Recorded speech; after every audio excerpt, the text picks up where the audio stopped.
उस वक्त एक एक कंप्यूटर 1.5 लाख 2 लाख का आता था।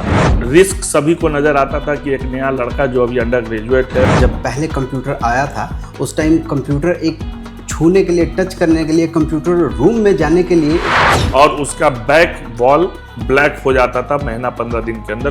कारीगर मिस्त्री भी उसके कम हुआ करते थे। आपके फैमिली मेंबर का इस काम में कितना सपोर्ट रहता है? Brought to you by Smriti mobile Bihiya. आपका ध्यान कहाँ है? सबसे सस्ता मोबाइल यहाँ है। आपके फैमिली मेंबर का इस काम में कितना सपोर्ट रहता है?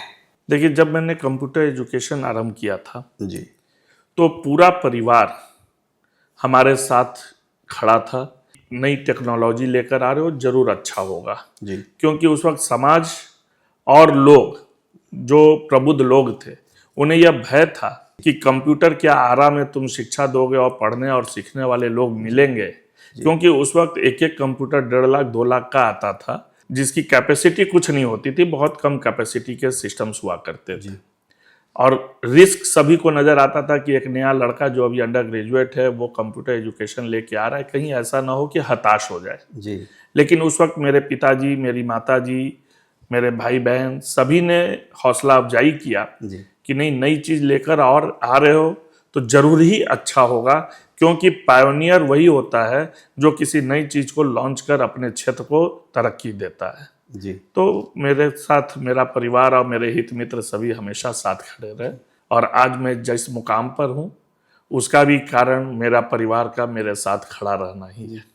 आज तो सर लैपटॉप कंप्यूटर बड़ा ही कॉमन सा हो गया है, लेकिन सुना करते हैं कि जब पहले कंप्यूटर आया था उस टाइम कंप्यूटर एक छूने के लिए, टच करने के लिए, कंप्यूटर रूम में जाने के लिए एक बड़ा सा दिमाग में क्वेश्चन मार्क रहता था। वो क्या, उसकी क्या कहानी है? निश्चित रूप से टेक्नोलॉजी बदली है।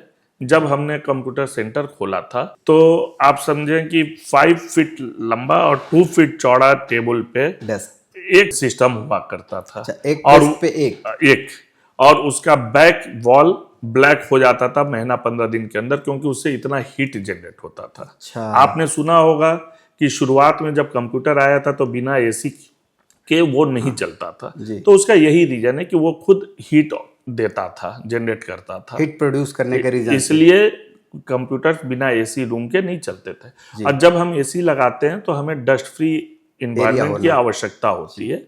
इस वजह से आपने सही सुना है कि उस समय कंप्यूटर बहुत सोफिस्टिकेटेड माना जाता था।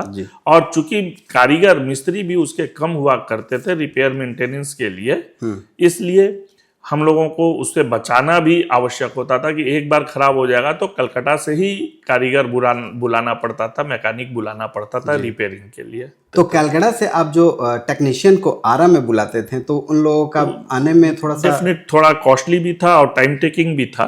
तो हम लोगों ने उस वक्त 7 सिस्टम्स परचेज करके लगाए थे, जिसमें 6 पे से बच्चों को अलॉटमेंट होती थी और एक हमेशा स्पेयर रखा जाता था कि किसी वक्त कोई खराब हो जाए तो स्टूडेंट्स का स्लॉट गड़बड़ाए ना, दूसरा प्रोवाइड किया जा सके। जी।